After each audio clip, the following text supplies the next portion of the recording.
Right now, as you read these words, the atoms in your body are doing something so bizarre, so utterly impossible, that if I described to scientists 150 years ago, they would have called me insane. The particles that make up everything you see, everything you touch, everything you are, they're breaking every rule of common sense. They're in multiple places at once. They're communicating across impossible distances. They're tunneling through walls that should trap them forever. And the most disturbing part, when you try to watch them do it, they stop, they look at you, and they change their behavior. This isn't philosophy. This isn't mysticism. This is a reality that Richard Feynman spent his life trying to help us understand. And what he discovered about electrons, those tiny specks we all learned about in school, is so profoundly strange that most people never hear the full story. But today that changes. Because I'm going to take you deep into the impossible world of quantum mechanics, where electrons reveal themselves as the most mysterious entities in the universe. Let's start by destroying that comfortable image sitting in your mind. You know the one, the atom with its neat little electrons orbiting around a nucleus like planets around the sun. That picture appears in every textbook, every classroom poster, every science documentary. And it is completely, utterly, catastrophically wrong. It's not just simplified. It's not just incomplete. It's as wrong as drawing a human being as a stick figure and calling it accurate anatomy. Whatever an electron is, it is absolutely not a tiny ball spinning around a nucleus. If you're imagining it as a speck of dust, a grain of sand, any kind of solid object with a definite position and shape, then you're already lost before we even begin. Here's where it gets disturbing. Ask yourself a simple question. Where's an electron right now? Seems reasonable, doesn't it? Everything has to be somewhere. Your phone is on the table. Your keys are in your pocket. Objects exist in definite locations. That's how reality works, right? Except electrons look at that question and laugh. They don't have a location. Not in the way you understand location.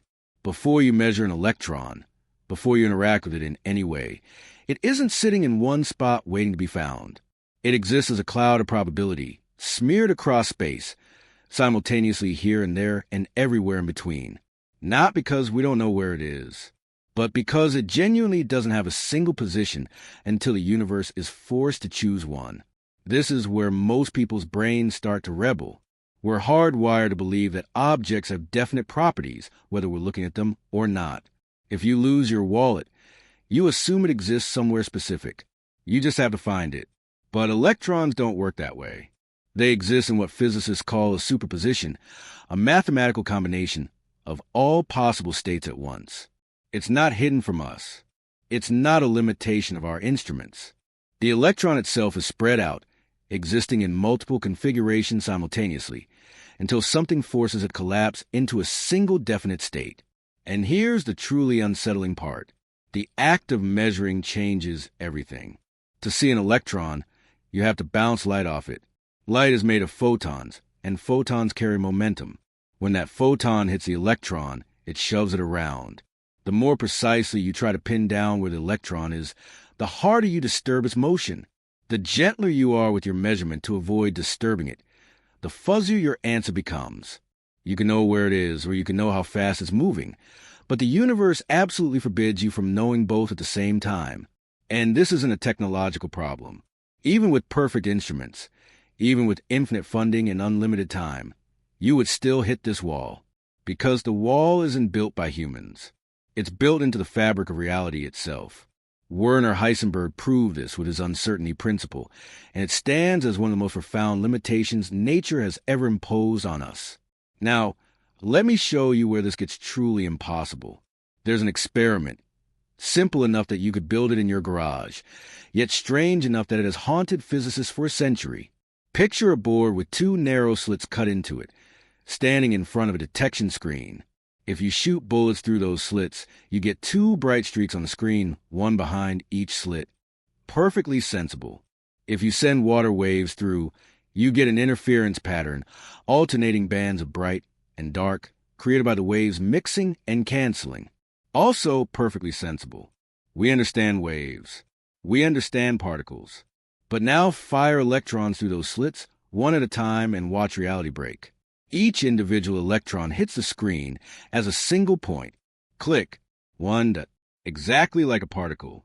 You might think, okay, each electron goes through one slit or the other, and we'll get two streaks just like the bullets.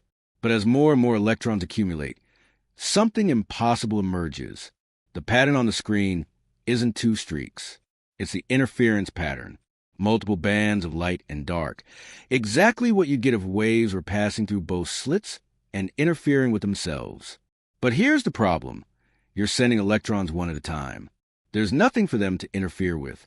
Each electron goes through alone, separated by seconds or even minutes from the next one. Yet somehow, each single electron produces the interference pattern, as if it went through both slits simultaneously, as if it interfered with itself, as if it knew about both paths, even though it's a single particle. Your mind is probably screaming right now, how can one electron go through two slits? So you decide to be clever. You put tiny detectors at each slit to catch the electron in the act, to see which path it actually takes.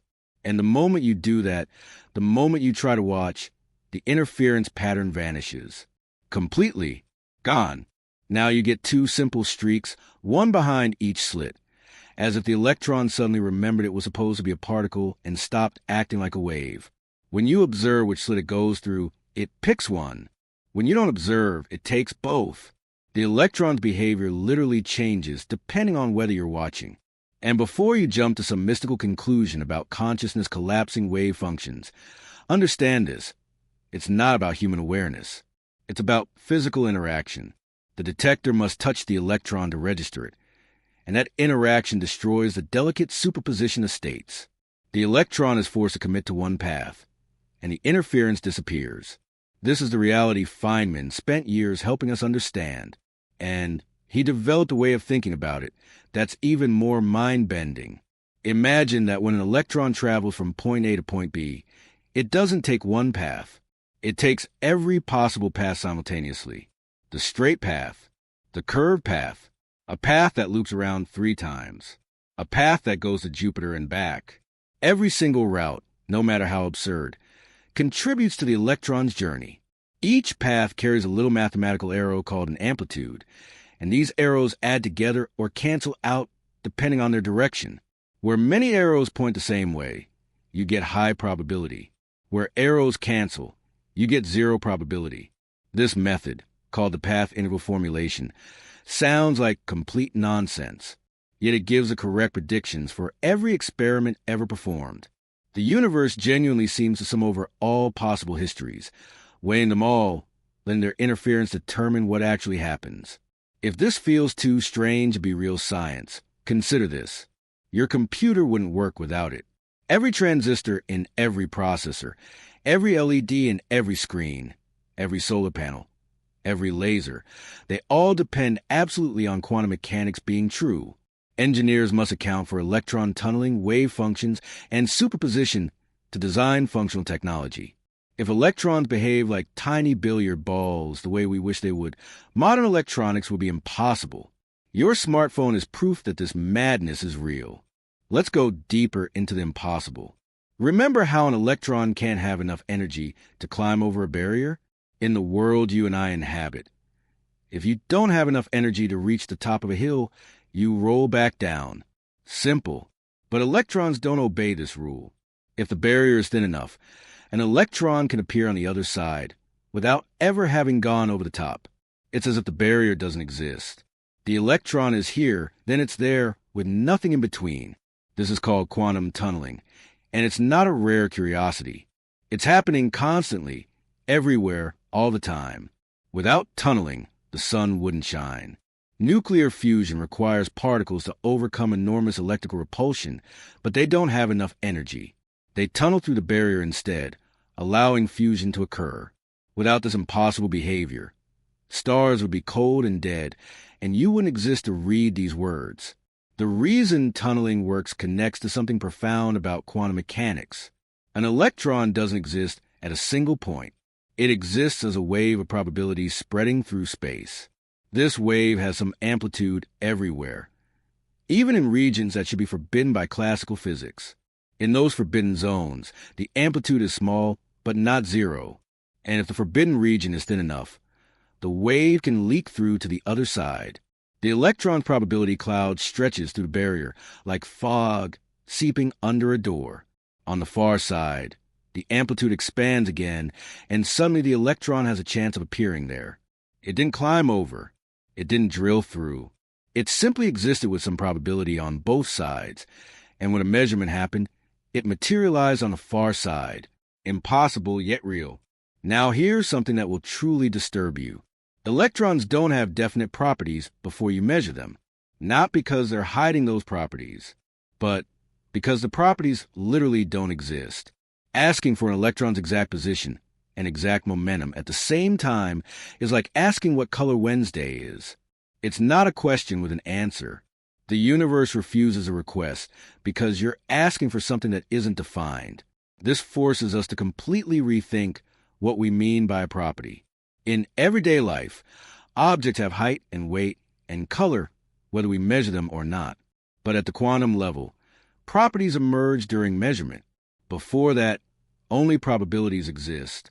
The electron is in a superposition of possible values, and measurement collapses that superposition into one outcome. But the outcome depends on how you measure. If you set up your apparatus to measure spin in one direction, you'll get one pair of possible answers. Rotate your apparatus, and you'll get a different pair. The electron adapts to the context of your question. Let me show you how this plays out in atoms. When you heat a gas and it glows with specific colors, each color represents an electron jumping between energy levels. But these levels aren't little shells where electrons sit.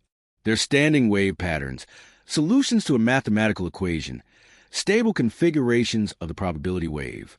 An electron occupies one pattern or another, but it can't exist halfway between them. The structure is discrete, quantized. When an electron shifts from one pattern to another, it emits or absorbs light with very specific energy corresponding to the difference between levels. This explains why every element has its own unique fingerprint of colors. This explains why matter is stable. If electrons behave like orbiting planets, they would radiate energy and spiral into the nucleus within a fraction of a second. Every atom would collapse. Matter would be impossible. But quantum mechanics forbids this collapse. The electron settles into the lowest allowed pattern and stays there, stable forever, because there's nowhere lower to go. And then there's spin. The name suggests rotation, like a tiny planet spinning on its axis. But that picture is dangerously wrong. If an electron were actually rotating to produce the magnetic field we measure, it would need to spin faster than the speed of light. Impossible. Instead, spin is an intrinsic property baked into the electron's nature like mass or charge. When you measure it, you always get one of two values: spin up or spin down along whatever axis you choose. No other options. No in-between. Just those two. This simple fact has enormous consequences. It means two electrons can't occupy the same quantum state, a rule called the Pauli exclusion principle. This rule alone explains why matter takes up space, why you don't fall to the floor, why solid objects are solid. Without it, all the electrons in the universe could collapse into the lowest energy state, and chemistry, as we know it, would be impossible. Here's another disturbing truth. Electrons have no individuality. Every single electron in the entire universe is perfectly, absolutely identical. You cannot tag one electron to distinguish it from another. You cannot follow an electron through space and declare it's the same one you started with. The mathematics of quantum mechanics treats electrons as fundamentally indistinguishable. Swapping two electrons produces no observable change whatsoever.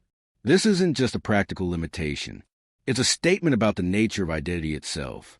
Electrons don't have little serial numbers. They don't have histories that make them unique.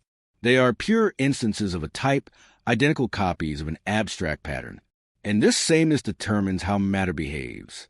When electrons fill energy levels in an atom, their identical nature and exclusion principle force them into specific arrangements. Without this, chemistry wouldn't work. The periodic table wouldn't exist. You wouldn't exist. Let's talk about something even more impossible. When multiple electrons are present, they don't exist as independent individuals. They form a single combined quantum state, an entangled system where measuring one electron instantly affects the description of all the others. This doesn't mean they're sending signals faster than light. It means their collective state is a unified mathematical object that can't be broken into separate pieces. If you measure one electron spin and find it pointing up, the overall wave function immediately updates, changing the probabilities for every other electron in the system. They don't whisper to each other across the void. They simply share a common quantum description, and measurement updates that description everywhere at once. Einstein hated this. He called it spooky action at a distance, and spent years trying to prove it couldn't be real. But experiment after experiment has confirmed it. Entanglement is real, and it's one of the deepest mysteries of quantum mechanics. Feynman himself admitted that nobody truly understands quantum mechanics, not in the way we understand classical physics. We can calculate, we can predict, we can use the theory with extraordinary precision, but we can't visualize it in familiar terms. We can't point to a comfortable mental image and say, that's what's really happening, because what's really happening defies visualization. The electron isn't a wave, and it isn't a particle. It's something else entirely, something that exhibits wave-like properties in some situations and particle-like properties in others. We use words like wave function and probability amplitude, but these are mathematical tools, not physical pictures.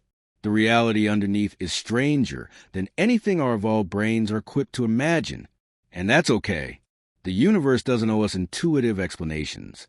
It operates according to its own rules, and our job is to discover those rules, test them, and use them, even if they make our heads hurt. This strangeness isn't a flaw in our understanding. It's a feature of nature itself, and it's the most successful scientific theory ever created. Quantum mechanics predicts certain measurements to 10 or more decimal places, and experiments confirm those predictions exactly. The agreement between theory and experiment is almost supernatural in its precision. No other theory in the history of science has achieved this level of accuracy, which means that even though quantum mechanics feels wrong, even though it violates every instinct we have, it is unquestionably correct. The universe is built this way. And once we accept that, once we stop demanding that reality conform to our expectations, we can start to see the beauty in it. Because underneath the strangeness is a profound mathematical elegance. The equations are beautiful. The symmetries are deep. The connections between different phenomena are stunning. Electrons don't behave randomly.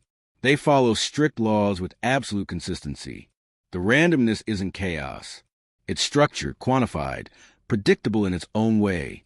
Let me leave you with one final thought. The electron is teaching us something fundamental about the nature of existence. It's showing us that reality isn't made of solid objects sitting in definite places. It's made of patterns, probabilities, and possibilities. It's made of waves interfering and collapsing, of quantum states superposing and entangling. What you perceive as a solid table, a stable atom, a definite location. These are all emergent properties arising from countless quantum interactions. The solidity you feel, the definiteness you see, they're illusions created by averaging over vast numbers of particles. At the fundamental level, nothing is certain. Nothing is definite. Everything is probability until the universe forces a choice. And once you see the world this way, everything changes. You realize that the universe is far stranger, far more subtle, far more magnificent than anyone imagined. So here's what I want you to do right now. Don't just watch this and move on. Take a moment. Really think about what this means. The particles that make up your body, your brain, the screen you're staring at, they're doing this impossible dance right now. They're existing in superposition. They're tunneling through barriers. They're entangled across space. And if that doesn't fill you with absolute wonder, you're not paying attention. Drop a comment below and tell me, what aspect of electron behavior breaks your brain the most? Is it the double-slit experiment? Is it tunneling? Is it entanglement? I want to know what keeps you up at night thinking about quantum mechanics. And if you want to dive deeper into the mysteries of reality, hit that subscribe button because we're just getting started. The universe has so many more secrets to reveal, and I'm going to show you every single one of them. Trust me, you don't want to miss what's coming next.